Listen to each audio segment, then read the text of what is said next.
Lady Catherine. You have a very small garden, madam. I must talk to Miss Elizabeth Bennet alone.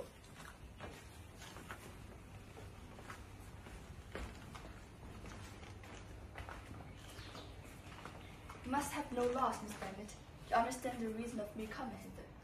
Your own heart, own conscience, must tell you why I come. Indeed, you're mistaken, madam. I have not been at all able to account the honor of seeing you here. Miss Bennet, you ought to know that I am not to be trifled with. But however sincere you may choose to be, you shall not find me so.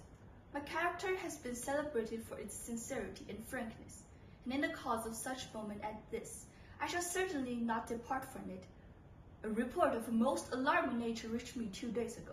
I was told that not only your sister was at the point of being most advantageously married, but that you, that Miss Elizabeth Bennet, would in all likelihood be soon afterward united to my nephew, my own nephew, Mr. Darcy.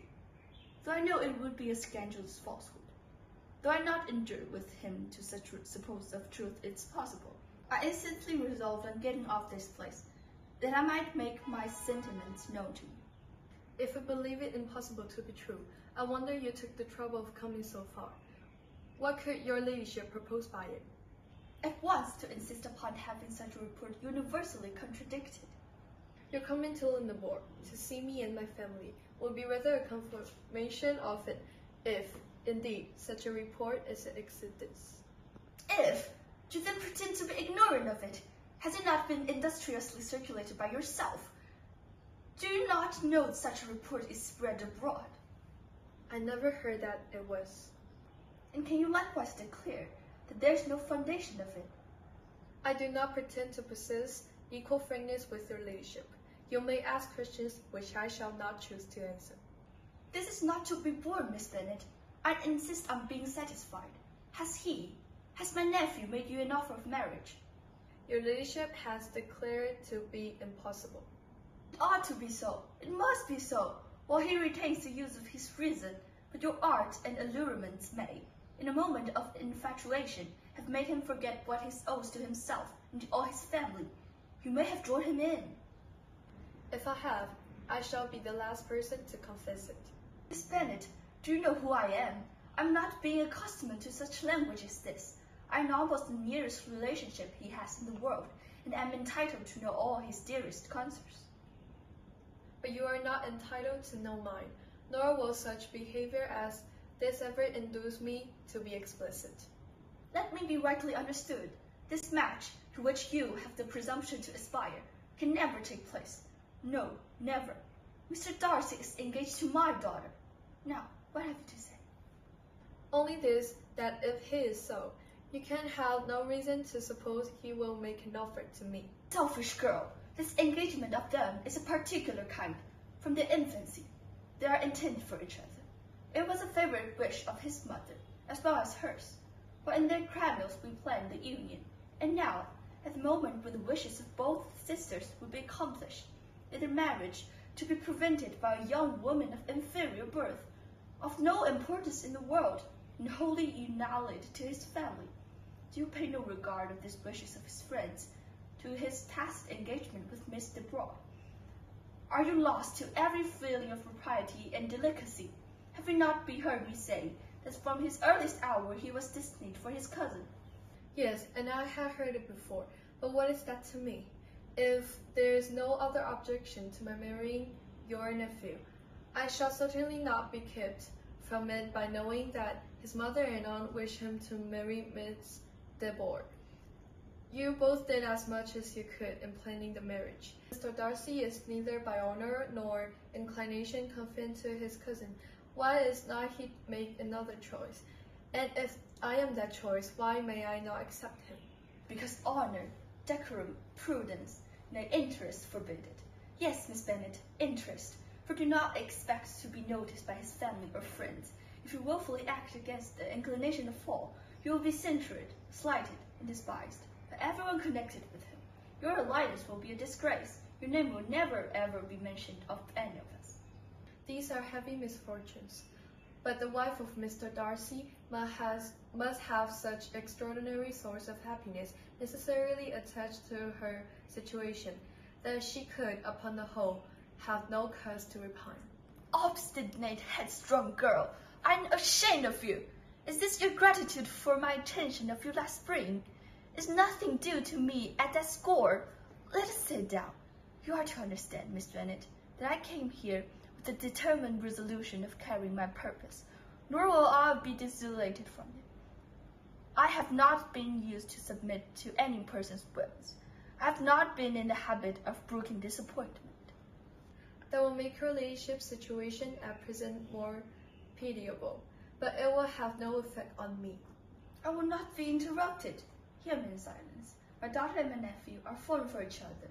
They are descended, on the mental side, from the same noble line, and on their fathers, from respectable, honorable, and ancient, though united families. Their fortune on both sides is splendid. They are destined for each other by the voice of every member of their respective houses.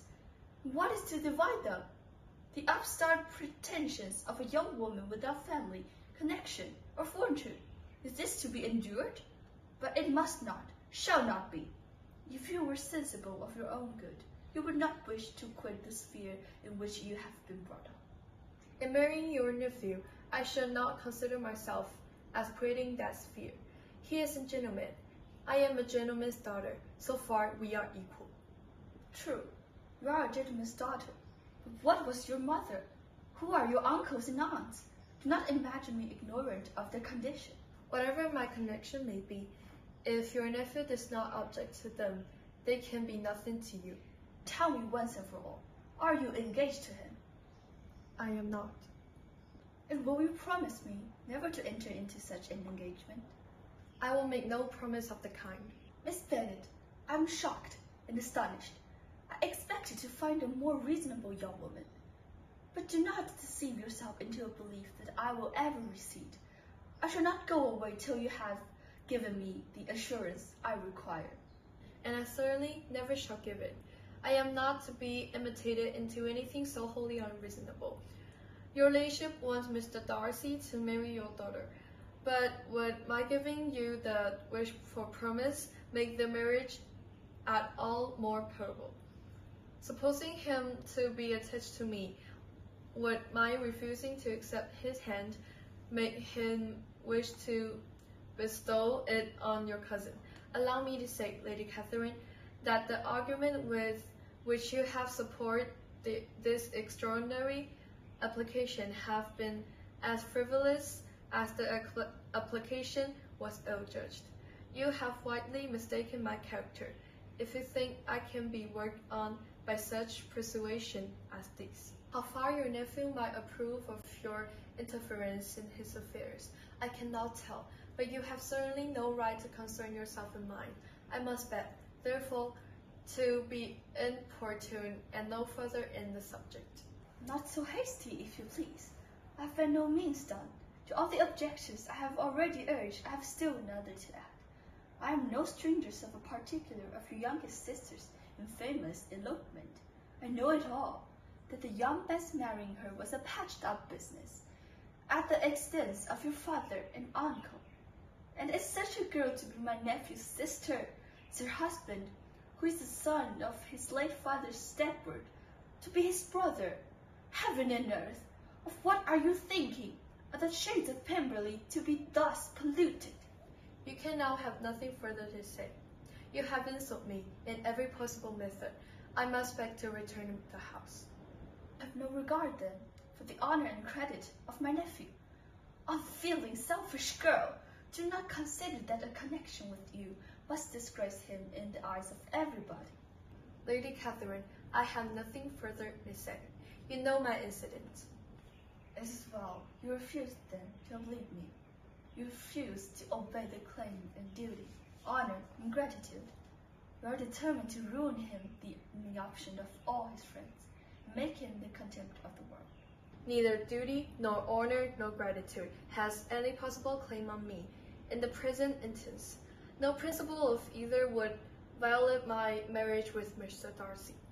And with regard to resentment of his family, or in the nation of the world. If the former were excited by his marrying me, it will not give me one moment concern, and the world in general will have too much sense to join the scorn. And this is your real opinion. This is your final resolve. Very well. I shall now know how to act. Do not imagine, Miss Bennet, that your ambition will never be gratified. I came to try you. I hope to find you reasonable, but depend upon it, I will carry my point.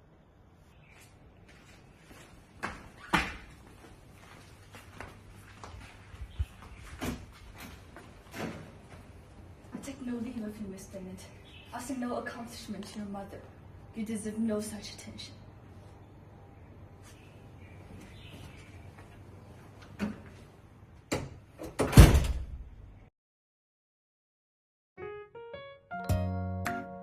I have not.